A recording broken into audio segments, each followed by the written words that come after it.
Hello and welcome back. In today's auto layout tutorial, we're going to take a look at how we can tell our table view cells to automatically size themselves to their content. Now, you may be thinking this sounds pretty challenging, but it's actually only a few steps. So let's get started. So here we have a build of our finished Make Notes project. And if you haven't worked through that tutorial, I highly recommend checking it out. What we're going to do today is we're going to switch out the date and instead show the content of our notes. And then we're going to resize our table view cells to fit the content instead of cutting it off or truncating it. So how do we do this? The first thing we want to do is let's just go into our code really quick and make a few quick changes so that instead of showing the date of our note, it'll show the content instead. I'm going to be a little bit lazy and not rename all of our variables to match. I'm just going to change what's being shown. So now that we've done that, let's go ahead and run it just to be sure that our content is now being displayed instead of the date. Great. So we've got our title and we've got our content, and we can see that it's being truncated on the end with those 3 dots.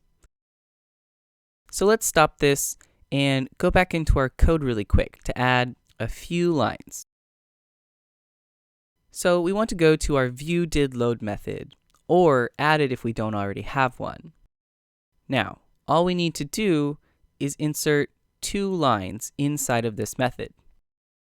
The first one is TableView.estimatedRowHeight equals 80. Now I'm using 80 here because that's the size that my prototype cell currently is in Interface Builder, but you should be able to use whatever size matches your existing project right now. And this second line is where the magic happens. TableView.rowHeight equals UITableView automatic dimension.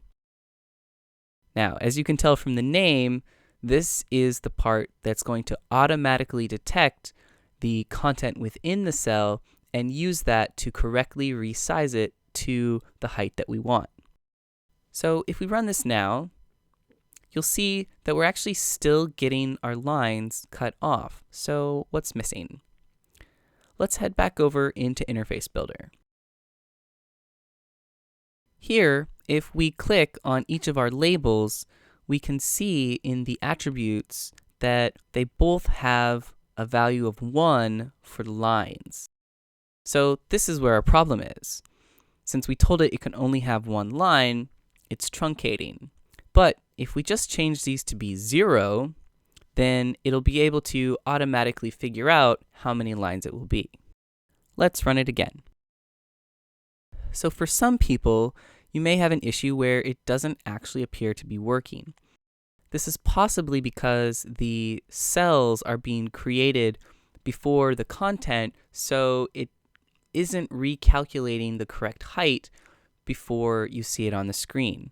Whereas if you scroll and see the new cells that are being created, those are correctly sized.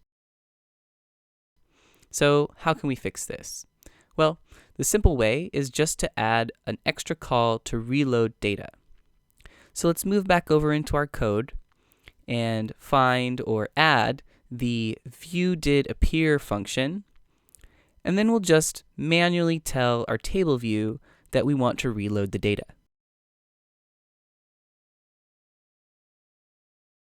And with that final change, you should now see that all of your cells should be correctly resizing themselves to match the content.